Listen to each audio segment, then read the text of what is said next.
السلام علیکم. ہمارے چینل بیا اور مالا پر خوش آمدید. اگر آپ ہمارے اس چینل پر پہلی دفعہ آئے ہیں یا آپ نے ابھی تک سبسکرائب نہیں کیا تو بیا اور مالا کو سبسکرائب کرنا اور بیل آئیکن پریس کرنا ہرگز نہ بھولیں. عصر کی نماز کے بعد امی چائے پیتے ہوئے آنگن میں لگے آم کے درخت کے نیچے بچھے تخت پہ آ کے بیٹھ گئی تھی.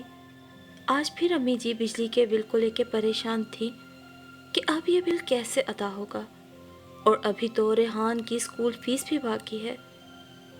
امی جی آپ پریشان نہ ہو، ایمن نے ماں کو تسلی دیتے ہوئے کہا. تمہارے ابو کے انتقال کے بعد پچھلے 2 مہینے میں جو کچھ پیسہ رکھا ہوا تھا گھر کے راشن اور ضروریات میں ختم ہو چکا ہے اور آگے زندگی گزارنے کے لیے کچھ تو کرنا ہی پڑے گا. میں سوچتی ہوں محلے کے کچھ کپڑے سلائی کا کام لوں تو کیسا رہے گا. امی نے دکھی ہوتے ہوئے کہا. کپڑے سی کر کتنی آمدنی ہو جائے گی امی، گھر نہیں چل سکتا اور کون سا فوراً لوگ سلوانے لگیں گے آپ سے. امی جی میں سوچ رہی ہوں. ایمن نے اپنی بات ادھوری چھوڑ دی. کیا؟ امی بھی اس کی طرف متوجہ ہو گئیں. اب گزر اوقات کے لیے کسی نہ کسی کو تو نوکری کرنی ہی پڑے گی. ریحان تو بھی بہت چھوٹا ہے، اس کی تعلیم ڈسٹرب نہیں ہونی چاہیے. میں کل سے ہی نوکری کی تلاش شروع کر دیتی ہوں. ایمن نے ماں سے اپنی بات کی تائید چاہی. یوں تو تم ٹھیک کہہ رہی ہو بیٹا، لیکن خاندان والے کیا کہیں گے؟ ہمارے خاندان میں کبھی کسی لڑکی نے نوکری نہیں کی، اور ویسے بھی تم نے کون سی بڑی تعلیم حاصل کی ہے کہ کوئی نوکری تمہیں مل جائے گی. امی جی کسی حد تک کشمکش کا شکار تھیں. امی جی ان 2 مہینوں میں کتنے خاندان والے ہمارا حال پوچھنے آ گئے کہ ہم کس طرح اپنی زندگی گزار رہے ہیں. کوئی آئے اور اعتراض کرے تو بہت محبت سے اسے کہہ دیجیے گا کہ ٹھیک ہے آپ کو اعتراض ہے تو ایمن نوکری نہیں کرے گی، مگر ہمارے گھر کا خرچہ اب آپ کی ذمہ داری ہے، کیونکہ آپ کو تو معلوم ہے کہ اب ان کے ابو کے بعد کوئی کمانے والا نہیں ہے تو مجبوری ہے. پھر دیکھیے گا کہ کون پلٹ کر آتا ہے. ایمن نے یوں چٹکی بجاتے ہوئے کہا جیسے ساری پریشانی کا حل تلاش کر لیا ہو. لیکن بیٹا مجھے یوں کسی کے آگے ہاتھ نہیں پھیلانا اچھا لگتا. آج تک کبھی کسی سے کچھ نہیں مانگا اور اللہ نہ کرے جو کبھی ایسی نوبت آئے. امی جی تو اور زیادہ پریشان ہو گئی تھی. ارے میری بھولی امی جی، ایمن نے ماں کے گلے میں باہیں ڈالتے ہوئے کہا. اسی لیے تو کہہ رہی ہوں کہ مجھے نوکری کرنے دیں. رہی بات کسی کے کچھ دینے کی تو آپ کی بات سن کر کوئی پلٹ کے واپس نہیں آنے والا. یہ تو صرف اس لیے ہے کہ لوگوں کے منہ بند ہو جائیں. میں تمہیں حالات سے مجبور ہو کے اجازت تو دے رہی ہوں، لیکن بیٹا میری ایک بات ہمیشہ یاد رکھنا. جی امی بولیں. لڑکی کی عزت اس شیشے کے محل کی طرح ہوتی ہے جس پر معاشرے کی سوچ سے اٹھنے والی گرد بھی اڑ کر پڑ جائے تو وہ شیشے کا محل اپنی آب و تاب، اپنی شفافیت کھو دیتا ہے، بھلے اس میں کوئی بال برابر بھی فرق نہ ہو. مجھے تم پہ پورا بھروسہ ہے، لیکن بیٹا یہ وہ معاشرہ ہے جہاں بد اچھا بد نام برا والی مثال رائج ہے. اس لیے ایسے تمام معاملات میں محتاط رہنا کہ ہمارے پاس ہماری عزت ہی نایاب دولت ہے. بیٹا یہ مردوں کا معاشرہ ہے اور یہ وہ دنیا ہے کہ جہاں بات کا بتنگڑ بنتے دیر نہیں لگتی. اب تم ہماری عزت کو سنبھال کے رکھنا. ویسے ہی لوگ تمہاری نوکری کے مخالف ہیں، ایسا نہ ہو کہ کسی کو باتیں بنانے کا موقع مل جائے. امی جی نے دل بڑا کر کے اسے اجازت تو دے دی تھی، ان کے پاس اس کے علاوہ اور کوئی چارہ بھی تو نہ تھا، پر دل میں اٹھنے والے ہزاروں وہم اور ڈر دور کرنے کے لیے بیٹی کو سمجھا رہی تھی. آپ بالکل فکر نہ کریں، میں اپنی عزت پہ آنچ نہیں آنے دوں گی، یہ میرا آپ سے وعدہ ہے. ایمن نے ماں کو یقین دلاتے ہوئے کہا تو جیسے ماں کے دل کو قرار آ گیا. مسکرا کر اس کے اچھے نصیبوں اور کامیابیوں بلند وقار کی دعائیں دینے لگیں. ایمن نے گریجویشن کی تھی اور ساتھ ساتھ ابو جی کے کہنے پہ کچھ کمپیوٹر کے کورسز بھی کر لیے تھے، کیونکہ امی جی گھرداری سنبھالتی تھیں اور چھوٹا بھائی ریحان ابھی صرف میٹرک میں تھا۔ ہاں، ایمن باجی کا ہاتھ بٹانے کے لیے اس نے کچھ بچوں کو ٹیوشن پڑھانا شروع کر دیا تھا۔ ابو جی کی پینشن میں گزارا کرنا بہت مشکل تھا، اسی لیے امی نے بھی تھوڑی بہت سلائی شروع کر دی تھی جو گھر بیٹھے مل جاتی تھی۔ ابو ایک سرکاری دفتر میں ملازم تھے اور ان کے بعد پینشن بھی اور کم ہو گئی تھی۔ سب سے بڑا مسئلہ اس کے لیے اپنے بھائی کی تعلیم کا تھا، جو وہ ہرگز چھڑوانا نہیں چاہتی تھی۔ خاندان کے کئی لوگوں سے اس نے نوکری دلوانے کے لیے کہا۔ پہلے تو چچا میاں نے بہت باتیں بنائیں کہ اب ہمارے خاندان کی عزت یوں غیر مردوں کے بیچ کام کرے گی، یوں رسوا کرائے گی۔ نہیں، لیکن ایمن کے کہے گئے جملے جب امی جی کے ذریعے ان کے کانوں تک پہنچے تو ان کی زبانیں بھی بند ہو گئیں، جبکہ باقی خاندان نے اگر مدد نہیں کی تو کوئی اعتراض بھی نہیں کیا۔ بس ہر ایک نے اسے اسکول میں جاب کرنے کا مشورہ دیا۔ لوگوں کے خیال میں نوکری پیشہ خواتین کو پسند نہیں کیا جاتا، اسے بھی نوکری کرنے کا کوئی شوق نہیں تھا، لیکن گھر کے حالات سے مجبور ہو کر وہ کسی دفتر میں نوکری کرنا چاہتی تھی، کیونکہ اسکول کے مقابلے میں دفتروں میں تنخواہ زیادہ ہوتی ہے۔ لوگوں نے نوکری تو نہ دلوائی، البتہ اسے ڈرایا زیادہ کہ تم نہیں کر سکتی، مگر اس نے بھی ہمت نہیں ہاری اور کوششوں میں لگی رہی۔ کئی دن تک اخبارات کے اشتہارات دیکھنے اور مختلف دفاتر کے چکر لگانے کے بعد اسے ایک آفس میں کمپیوٹر آپریٹر کی نوکری مل گئی۔ آفس جاب کا اس کا یہ پہلا تجربہ تھا، ورنہ ساری زندگی ابو جی نے گھر کا ماحول ایسے رکھا تھا کہ کبھی کسی اجنبی مرد سے فری ہو کے بات نہیں کرتی تھی، اس لیے اسے شروع میں بہت جھجک کا سامنا کرنا پڑا تھا، اور یہی اس کے لیے سب سے بڑا مسئلہ تھا۔ جیسے کہ ہمارے معاشرے میں عام طور پہ لڑکیوں کے ساتھ پیش آتا ہے، یہ بھی ایک حقیقت ہے کہ اللہ نے عورت کو ایک ایسا حساس ذہن دیا ہے کہ مرد کی نگاہ کو جانچنا کوئی مشکل کام نہیں۔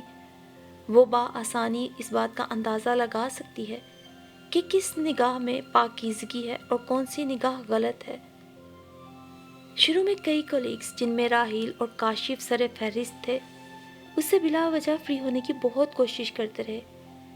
آپ کی فیملی میں کون کون ہے؟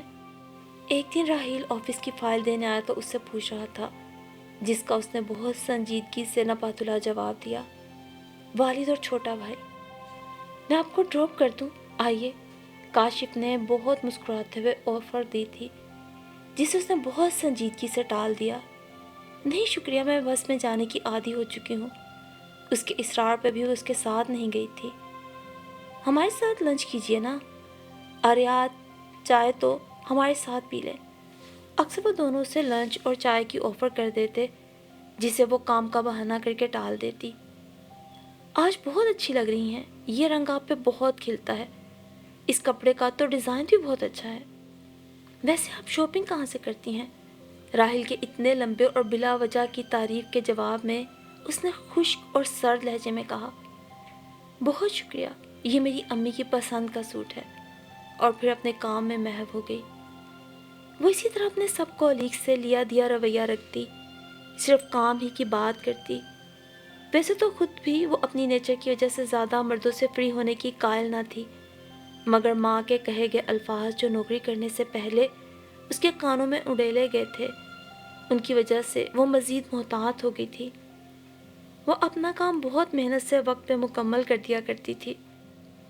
کچھ لوگ اس کی اس عادت سے خوش تھے تو کچھ اسے مغرور سمجھ کے طنزیہ جملے بھی کس دیتے تھے، مگر شاید یہی وہ لوگ ہوتے ہیں جو عورت کو ایمانداری سے کام کر کے باعزت روزگار کمانا چاہتی ہے تو اپنے جال میں نہ پھنسنے پہ اپنا غبار ایسے ہی نکالتے ہیں کہ اسے کسی نہ کسی طرح بدنام کرنے کی کوشش کرتے ہیں۔ ان تمام باتوں کے باوجود وہ خاموشی سے کام کرتی رہی، اس لیے کہ اپنے گھر کو معاشی بدحالی سے نکالنے کے ساتھ ساتھ اپنی حرمت کو ہر طرح کے کیچڑ سے پاک رکھنا بھی بہت اہم تھا۔ مس ایمن، ان سے ملے، یہ ہماری نئی سٹاف مینیجر ہیں، مس عشا، یہ یہاں ریسیپشنسٹ کے طور پہ اپوائنٹ ہوئی ہیں۔ راحیل بہت لہکتے ہوئے انداز میں ایمن کا عشا سے تعارف کروا رہا تھا۔ کچھ ہی دنوں میں ایمن سے عشا کی بہت اچھی دوستی ہو گئی۔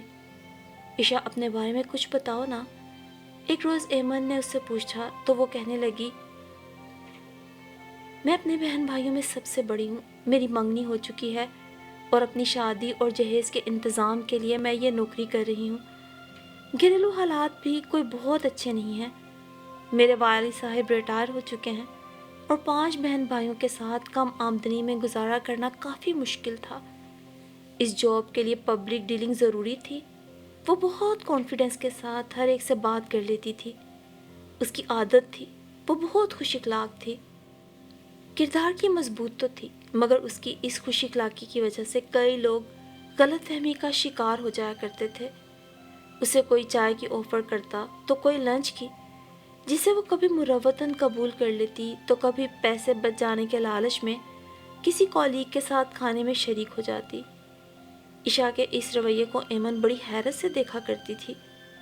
کبھی کبھی اس پر ایمن کو بہت غصہ آتا کہ یہ کیسی لڑکی ہے جو چند پیسے بچانے کے لالچ میں اپنے ماں باپ کی عزت کو داؤ پہ لگا بیٹھی ہے اور ہر ایک سے کھلکھلاتی پھرتی ہے۔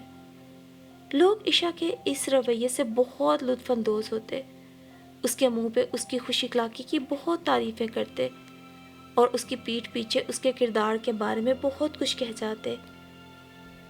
ایمن کسی کے معاملے میں دخل اندازی کرنا پسند نہیں کرتی تھی، اسی لیے خاموش رہی، مگر جب چند باتیں ایمن کے کانوں تک پہنچی جنہیں سن کر اسے کافی دکھ ہوا۔ ایمن کے خیال میں ایسی ہی لڑکیاں ہوتی ہیں جن کی وجہ سے دفتروں میں کام کرنے والی ہر لڑکی بدنام ہو جاتی ہے۔ لوگ ہر لڑکی کو شک کی نگاہ سے دیکھتے ہیں۔ دیکھو عشاء، تم ذرا کم ہی ان لوگوں کو فری ہونے کا موقع دیا کرو۔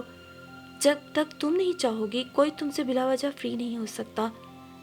ایمن نے اسے سمجھانے کی کوشش کی، یار میرا مزاج ہی ایسا ہے، میں کسی کو بھی ناراض نہیں کر سکتی۔ عشاء بہت لاپرواہی سے کہہ رہی تھی، تم میری بات سمجھ نہیں رہی ہو، تمہیں محتاط رہنا چاہیے۔ ایمن نے پھر کہا، کیوں، ایسا کیا کر دیا میں نے جو محتاط رہنا چاہیے؟ عشاء تھوڑی چڑ گئی، تم نے کچھ نہیں کیا، بس اس معاشرے میں لڑکیوں کا لڑکوں سے یوں فری ہو کے باتیں کرنا مناسب نہیں سمجھا جاتا، اس لیے کہہ رہی ہوں۔ ایمن نے اسے بڑے پیار سے سمجھاتے ہوئے کہا، ایک تم ہی تو سمجھدار ہو، ہم تو شکارپور سے آئے ہوئے ہیں، ہمیں تو دنیا کو کچھ پتہ ہی نہیں ہے۔ عشاء تو جیسے ہتھے سے ہی اکھڑ گئی، تم غلط سمجھ رہی ہو، میرے کہنے کا یہ مقصد نہیں تھا۔ ایمن کو اب شرمندگی محسوس ہونے لگی، اصل میں کچھ لوگ تمہارے بارے میں کچھ ایسی الٹی سیدھی باتیں کر رہے ہیں، کردار پہ کیچڑ اچھال رہے ہیں، اس لیے تم سے محتاط رہنے کا کہہ رہی تھی۔ ایمن نے اپنی بات کی مزید وضاحت کرتے ہوئے سمجھانا چاہا، عشاء تو الٹا اس سے ہی الجھ پڑی، تم ذرا اس شخص کا نام تو بتاؤ جس نے میرے بارے میں الٹی سیدھی فضول باتیں کی ہیں، میں اس کا منہ نہ توڑ دوں تو پھر۔ میں نام نہیں بتا سکتی، میں نہیں چاہتی کہ یہاں کوئی تماشا ہو، بس تمہیں اپنی دوست سمجھ کے صلاح دے رہی ہوں، آگے تمہاری مرضی۔ لیکن یہ ضرور کہوں گی کہ تم اپنی اس بے باک طبیعت کی وجہ سے نا ایک دن ایسا نہ ہو کہ کوئی نقصان اٹھا بیٹھو، اسی لیے سمجھا رہی ہوں، میں تمہاری دوست ہوں، تمہارا برا نہیں چاہتی۔ یار اپنے کام سے کام رکھا کرو، میں ہوں یہاں، تم مجھ سے باتیں کر لیا کرو۔ ایمن نے جیسے اس کے آگے ہتھیار ہی ڈال دیے تھے۔ عشاء منہ بناتی ہوئی اٹھ کھڑی ہوئی اور پیر پٹکتی ہوئی اپنی جگہ پہ واپس چلی گئی۔ اگلے دن عشاء نے یہ ساری بات راحیل سے کہنے کا سوچا۔ راحیل، تم سے ایک بات کرنا تھی۔ ہاں کہو۔ مجھے ایمن نے بتایا ہے کہ یہاں آفس میں میرے بارے میں کوئی الٹی سیدھی باتیں کرتا ہے، میرے کردار کے بارے میں، کیا یہ سچ ہے؟ کیا تم نے بھی ایسا کچھ سنا ہے؟ راحیل نے تو چونکہ خود یہ ساری باتیں عشاء کے بارے میں کہی تھی تو اسے ڈر تھا کہ کہیں اسی کا نام نہ آ جائے۔ تمہیں اس نے نام نہیں بتایا اس کا جس نے تمہارے بارے میں ایسی باتیں کی ہیں؟ نہیں، نام نہیں بتایا۔ ارے جھوٹ بولتی ہے وہ۔ نہیں، وہ کہہ رہی تھی وہ کوئی تماشا نہیں بنانا چاہتی۔ پکی جھوٹی ہے، میں نے تو ایسا کچھ نہیں سنا، کوئی تمہیں کیوں بدنام کرے گا؟ ویسے میرے ہوتے ہوئے کسی کی کیا جرت کہ تمہارے بارے میں کچھ کہے، منہ نہ توڑ دوں گا اس کا۔ راحیل نے بہت چالاکی سے کام لیتے ہوئے اپنا بچاؤ کیا، ساتھ اپنا اعتماد بھی قائم کر دیا۔ بلکہ میرا تو خیال ہے ایمن تم سے جلتی ہے، کیونکہ اس آفس میں سبھی تمہارے اخلاق کی وجہ سے تمہیں پسند کرتے ہیں، کیونکہ تمہاری خوش اخلاقی کی وجہ سے ہماری تم سے اتنی اچھی دوستی ہو گئی ہے، تم سب کا خیال رکھتی ہو، سب سے اچھی طرح بات کرتی ہو، تو ہر کوئی تمہاری عزت کرتا ہے، اسے کون پوچھتا ہے؟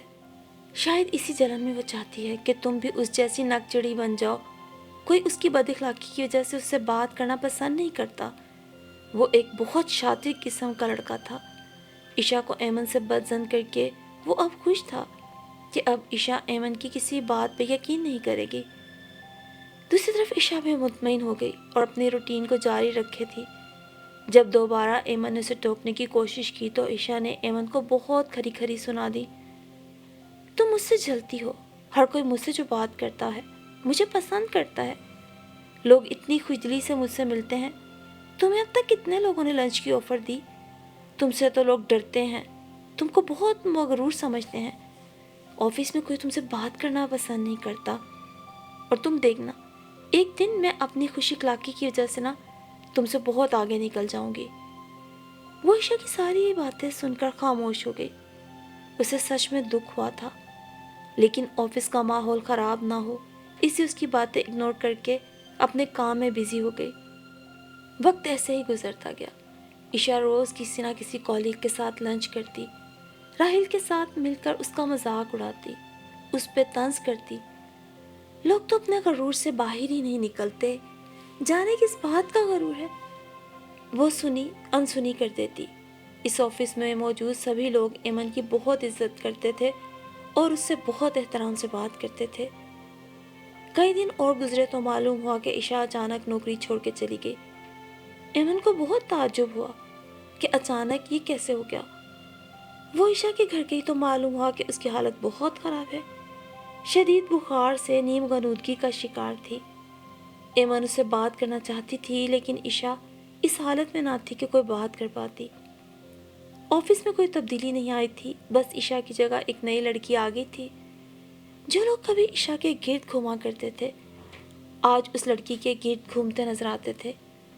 ایمن سوچتی، عشا جیسی لڑکیاں جسے عزت کا نام دیتی ہیں کہ لوگ ان کے ساتھ لنچ کرتے ہیں، ان سے خوش ہو کے کہکے لگاتے ہیں، در حقیقت اپنی عزت کا بھرم اور اپنی حیا کی چادر کو داغدار کر کے خود کو نقصان پہنچا رہی ہوتی ہیں۔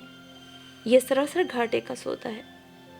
ایک ہفتے کے بعد جب ایمن ایک بار پھر عشا کے گھر گئی، ایمن نے اس کی خیریت دریافت کی۔ بس ٹھیک ہوں، مگر تم سے کچھ کہنا چاہتی ہوں، تمہیں بتانا چاہتی ہوں کہ میں نے نوکری کیوں چھوڑی۔ ہاں ہاں بتاؤ، میں تو خود بہت پریشان تھی، ایمن نے بھی اصرار کیا۔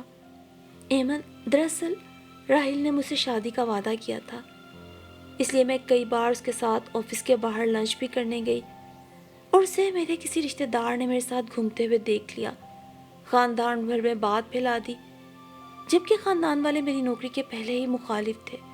میری منگنی چونکہ میری اپنے خالہ زاد سے ہوئی تھی تو یہ بات ان تک بھی پہنچ گئی، اور ان لوگوں نے مجھے بد کرداری کا طعنہ دیتے ہوئے منگنی بھی ختم کر دی۔ جب میں نے یہ بات راحیل کو بتائی تو کئی دن تک وہ مجھ سے اسی بات پہ خوش ہوتا رہا کہ جو ہوا اچھا ہوا، اب ہمیں شادی کرنے سے کوئی نہیں روک سکتا، ہمارے راستے میں اب کوئی رکاوٹ نہیں رہی۔ لیکن جب 3-4 مہینے گزر گئے تو میں نے اسے رشتہ بھیجنے پہ زور دینا شروع کر دیا، جسے وہ بہت خوشی سے ٹالتا رہا، اور آخر میرے زیادہ زور دینے پہ ہمارے درمیان لڑائی ہوگی۔ اس کے بعد وہ پھوٹ پھوٹ کے رونے لگی۔ ایمن نے اسے پانی پلایا اور چپ کرانے کی کوشش کرنے لگی، جس پہ اس نے دوبارہ بولنا شروع کیا۔ غصے میں راحیل نے انتہائی حقارت سے مجھ سے کہا، تمہارا دماغ تو خراب نہیں ہو گیا؟ میں تم جیسی آوارہ لڑکی سے شادی کیوں کروں گا؟ میں ایک شریف گھرانے کا لڑکا ہوں اور کسی شریف لڑکی سے ہی شادی کروں گا۔ تم جب میرے ساتھ یوں گھومتی پھرتی ہو تو کس کس کے ساتھ جانے کہاں کہاں گئی ہوگی؟ میں تم جیسی لڑکی سے شادی نہیں کر سکتا، تم جیسی لڑکیاں تو صرف کھیلنے کے لیے ہوتی ہیں۔ اور یہ بھی کہا کہ میں کسی گھریلو لڑکی سے شادی کروں گا، یا پھر ایمن جیسی کسی لڑکی سے جو لڑکوں کی طرف نظر اٹھا کے بھی نہ دیکھتی ہو۔ اور یہ سب کہنے کے بعد عشا پھوٹ پھوٹ کے رونے لگی۔ تم صحیح کہتی تھی، مگر میں نے تمہاری ایک نہ سنی، میں سارے خاندان کی نظر میں بد کردار لڑکی بن گئی ہوں، میری منگنی بھی ٹوٹ گئی، اب کیا کروں سمجھ نہیں آ رہا۔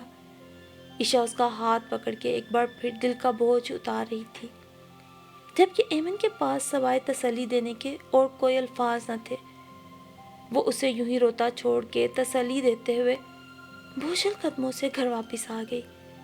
راستے بھر اس کے کانوں میں اپنی ماں کے الفاظ گونجتے رہے، لڑکی کی عزت اس شیشے کے محل کی طرح ہوتی ہے جس پر معاشرے کی سوچ سے اٹھنے والی گرد بھی اڑ کے پڑ جائے تو وہ شیشے کا محل اپنی آب و تاب شفافیت کھو دیتا ہے۔ یہ ہمارے معاشرے کا المیہ ہے کہ لڑکا کتنی ہی لڑکیوں سے دوستی کرتا رہے وہ پارسا ہی رہتا ہے، جبکہ اگر کوئی لڑکی کسی سے ہنس کر بات بھی کر لے تو بد کرداری کی تہمت اس کے ماتھے پہ سجا دی جاتی ہے۔ یقیناً اسلام میں اسی لیے یہ حکم آیا ہوگا کہ بلا ضرورت کسی نامحرم مرد سے بات نہ کرو، جبکہ بہت ضروری ہو تو اپنے لہجے کو اتنا سخت رکھو کہ کوئی غلط فہمی کا شکار نہ ہو۔ یہ بھی نہیں کہ اسلام کوئی ایسا مذہب ہے جس میں عورت کو کام کرنے کی اجازت نہ ہو، ایسا ہوتا تو بہت سی صحابیات اور نبی پاک صلی اللہ علیہ وآلہ وسلم کی زوجہ محترمہ تجارت کا پیشہ نہ اپناتی۔ اسلام ایک ایسا جامع مذہب ہے جو عورت کو نوکری کرنے سے منع نہیں کرتا، لیکن عورت خواہ گھر میں ہو یا گھر سے باہر اپنی حدود میں رہنے کی تلقین ضرور کرتا ہے۔